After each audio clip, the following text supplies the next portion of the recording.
July 13th here on the Oneida Reservation in Wisconsin. I'm Bobby Webster. I'm the Public Relations Director for the Oneida Nation, and we're here with our Facebook Live segment. We have with us today Michelle Myers, who's our Public Health Officer, as well as representing retail. We have Eric McLester today to talk about some of the things that are going on in our retail division, our one-stop, some of the things that have happened and the changes that we can look forward to. As we do every day, we've sanitized, we're socially distanced, we keep ourselves safe from one another, and we're trying to do the best that we can with what we have. As always, I ask you to keep your questions relevant to the issue that we're discussing today. We try to answer the questions live on the feed as you're watching. Some days it's a little difficult. If we don't get to your questions, we do apologize. Sometimes we don't know the answers, but we're looking for them. And sometimes we just don't have the answers to some of the questions. And as I said, please try to keep them relevant. We do appreciate recommendations and solutions that come in. They're helpful to know what our membership is thinking about out there. It's helpful to our leadership. And it's helpful to our management when they're looking for solutions as well and dealing with some of the issues surrounding the COVID. So without any further ado, I'm going to ask Michelle Myers to give us our health update, and then Eric McLester is going to talk about retail. Michelle. Thank you. So as always, we'll start with the numbers, but to simply put it, they're going up. We're getting more and more positive cases. Globally, we have 12,932,741 positive cases, with 569,679 deaths. In the United States, we have 3,304,942 positive cases, with 135,205 deaths. For Indian Health Services, we have a total of 24,023 confirmed cases. For the Bemidji area, 416. Albuquerque, 1,254. The Navajo Nation is 9,190. Phoenix, 6,276 cases. For the state of Wisconsin, we have a total of 36,448 cases with 820 deaths. Outagamie County has a total of 654 cases with 9 deaths. Brown County, 3,228 cases with 44 deaths. Now for the numbers specific to the Oneida jurisdiction, we have a total of 55 as of this morning. We have 23 cases in Brown County, 2 of which are still in isolation, and we have 32 cases in Outagamie County, 2 deaths, and 3 still in isolation. One of the things that the nation has implemented to protect the employees and the customers is mandatory masking and screening for the employees. And that goes into effect today. Cloth masks, like I'm wearing today, are sufficient for probably most areas within the organization. When you get to healthcare, that's a little bit different. But most people can wear the cloth mask successfully and protect others from their germs. So with our increasing numbers, the health team is responding by increasing the testing site hours over at the Woodland site. So beginning tomorrow, July 14th, the testing site will be open from 12 p.m. to 3:30 p.m. You do not need an appointment. You do not need to call triage. You can just drive there. Okay, and just because we are seeing an increase in cases, I wanted to review again the symptoms because it's really important that you know these symptoms and quickly get tested if you feel like you may have been exposed or are having these symptoms. A new cough, new shortness of breath, fever, chills, sore throat, runny nose, unexplained muscle pain, headaches, or a new loss of taste or smell. So if you believe you've been exposed or if you're experiencing these symptoms, please consider being tested. The quicker we can isolate the sick from the well, the better we're going to be at slowing the spread of COVID. With that, I'm going to turn it over to Eric. Thank you. Thank you, Bobby and Michelle. I do want to, again, touch on some things going on in retail.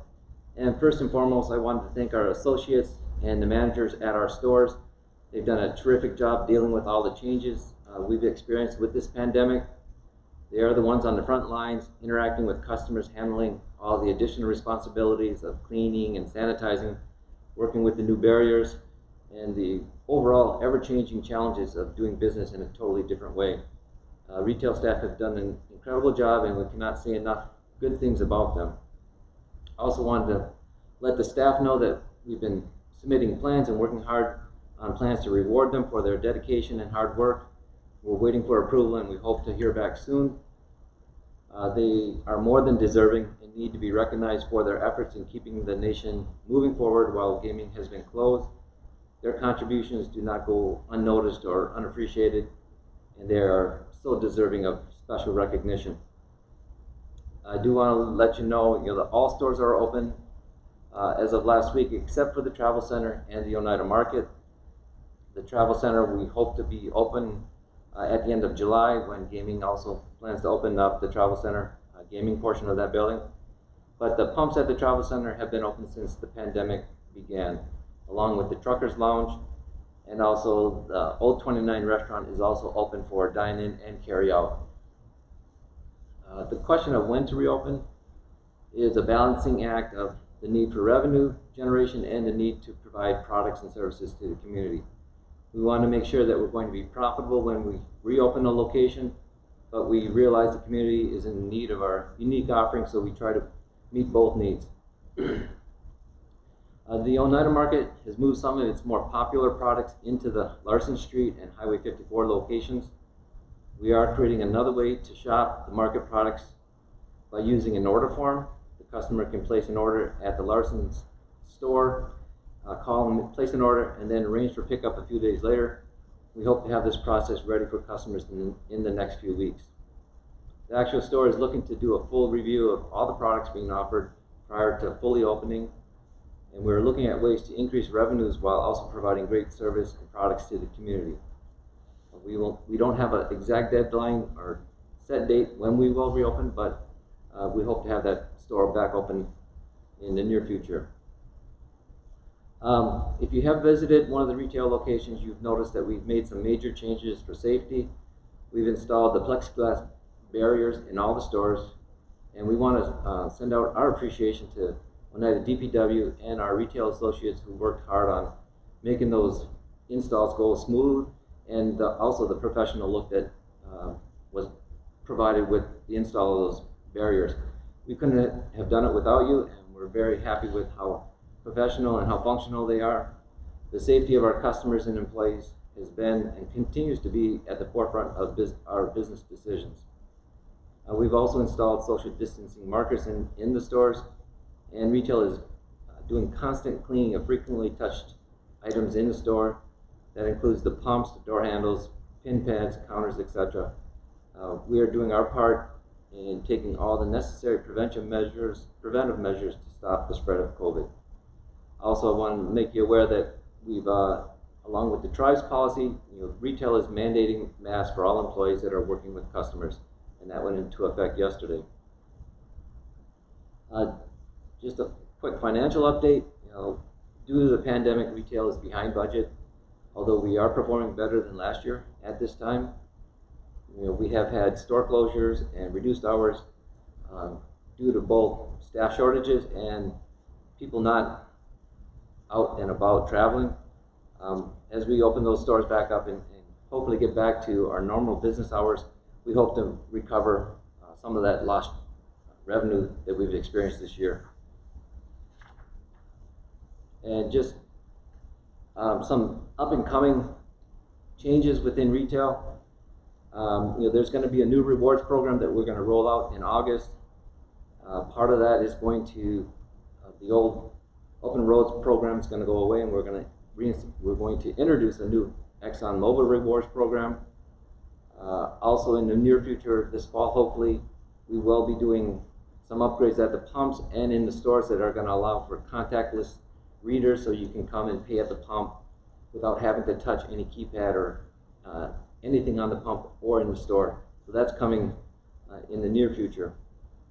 And then we've also had a change in our wholesaler, which is not something that most people are going to see. It's kind of behind the scenes.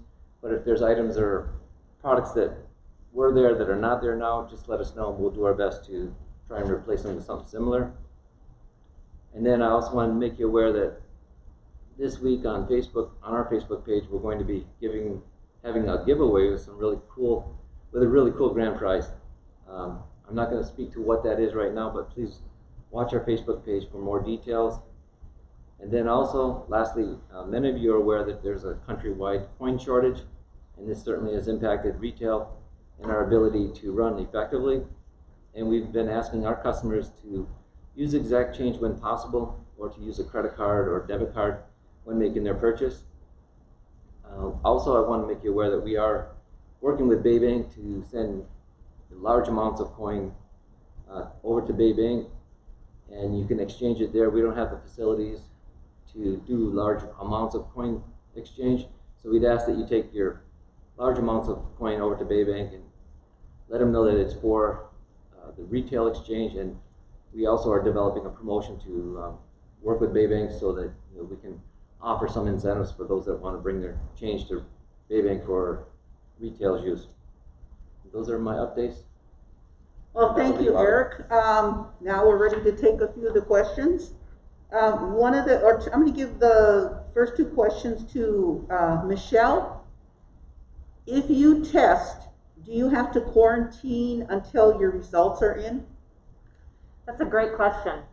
So it depends on the situation. If you go to be tested because you're symptomatic, then you should stay home until you get those test results. If you go because you've been, someone has told you may have been exposed to someone who's positive, you would not necessarily have to if you have no symptoms. But keep in mind, if you are in a household with someone who tests positive, it doesn't matter if your test is negative, you still need to quarantine a certain period of time, and public health will tell you how long that is. All right, thank you, Michelle.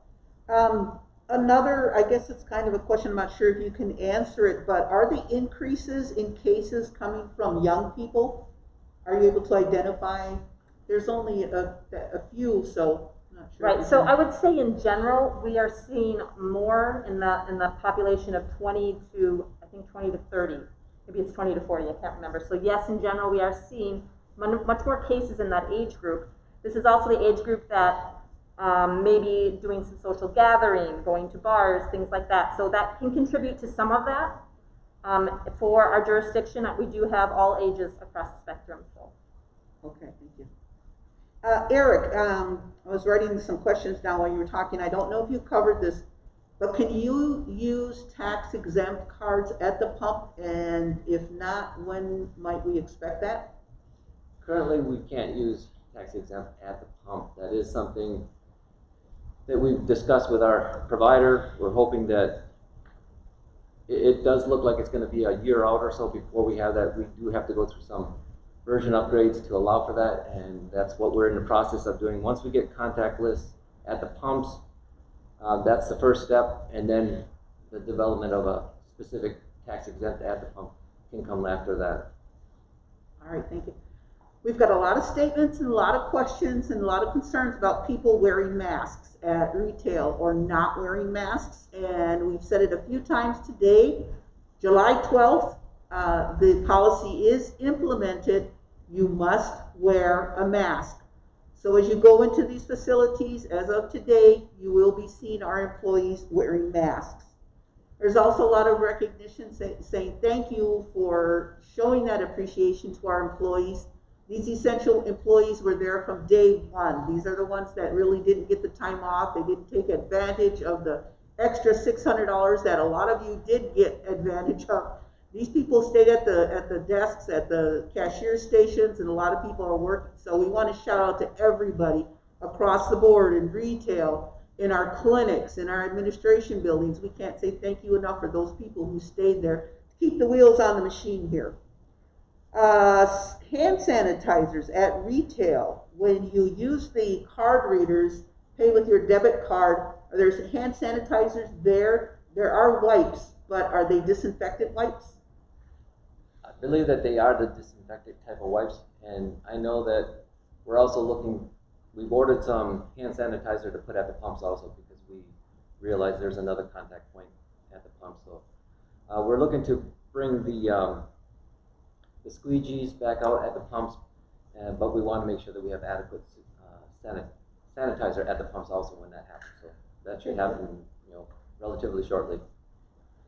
All right, Michelle, the debate on masks. Some say, well, the masks are going to protect others from you and protect you from others, but there's also a concern out there that masks may not be so good for you, especially if you have to wear them over a long period of time. And I don't think we're talking about not washing them, but when perhaps you use a clean mask every day, but wearing masks over a long period of time. Any thoughts on that, Michelle? Well, there may be a few individuals with chronic illnesses that would have more of a struggle than others. The biggest thing is this is new for a lot of us. Thankfully, there's a lot of different styles of masks. So if one particular mask isn't working for you, maybe try another one. Different styles in the cloth masks, different styles in the disposables. So there are options to try before we say it isn't going to work. So I encourage you to try some other styles. And as Bobby, you mentioned before, this is our new reality. This is what we have, and we have to protect our germs from getting on other people. And it's, when that happens, this is probably the safest place that you're going to go to is work, because everybody's masking, everyone's being screened. All right, Michelle, I think this question is relative to our kids at school and perhaps high school and college. Do you think students will keep masks on and stay 6 feet apart? What are your suggestions? And I know there's a great debate about the children going back to school as well as the high school and college students. There is. You should know that the schools and their teams are working tirelessly to come up with contingency plan upon contingency plan. And there is a possibility that we will mandate that students wear masks, perhaps over a certain age. Maybe we'll see that in our schools, maybe certainly as the adults are, that's something that's good for everyone. It is a little bit unknown with the children and how successful that will be, but sometimes we just need to try it to see how well they do. A lot of discussion going on with what school will look like in the fall. People are working very hard coming up with those plans now. All right, thank you. I think that's all the questions that I'm finding right now. If I did not answer your question or address it, then either it wasn't relevant today to our presenters and they're not able to answer it, or I don't have the resources right now to answer your questions. Whenever you ask questions about HRD related, budget related, unless those people are here, I really can't answer those. I don't have that information at my fingertips. And sometimes I don't have the resources available on a given day that can look at those and address them for you. On Friday, we will have the treasurer and finance representatives here because we constantly get those questions about the budget, about expenditures, and hopefully we can get a better update on Friday with Trish King, and I'm not sure who's also going to be here from the finance department. We've had them on before, and there's always a lot of questions. So I want to thank you for your questions today, for the respect that you show, for your care and concern for the Oneida Nation. I do have a couple of things that I want to say in closing, and we had very good news today. We were told, and it's been all over the media, that the NFL Washington-based team is retiring their mascot. And that's something that the Oneida Nation has weighed in on for many, many, many years. In the 70s, the Oneidas passed a resolution supported changes for racism and mascot-based issues, and those that reflected negatively on, at the time we called them Afro-Americans back in the 70s, Mexican Americans, and Native Americans. So we go back 50 years that I can, document. We've been opposed to those kinds of logos and representations. Susan White was the former director of the Trust Enrollment Committee, and Susan White took a lot of her own time, a lot of energy to oppose those race-based mascots. Susan White brought us into an age of socially responsible investing in which she reached out to FedEx and to many of the businesses that did business with the Washington-based team, urging them to drop that mascot. So she did a lot of work, and I just want to say a thank you to her posthumously. May she rest in peace for all the good work. Today she's smiling in heaven and a lot of other people also took up that sword, but I just want to recognize Susan today. Also, on Friday, we've got the grocery box distribution, again at the food distribution. It was lined up almost a quarter mile outside of food distribution last week. So please be mindful of others and people who try to take more boxes than they need. There's a lot of people out there that aren't getting the groceries. And if you're there picking them up for your brother, your sister, your aunt, your grandma, that's fine, that's fine. We just want to make sure that people who are getting them are using them. Because there are long lines. There's also a distribution that takes place at NWTC, and they serve many as well on Green Bay on the west side. NWTC. Nate, were you able to find out what date? It's either Tuesday or Wednesday. If you Google Feeding America, you might be able to find that. I'm sorry, I don't have it, but I do know they have food distribution boxes and grocery boxes there also every week.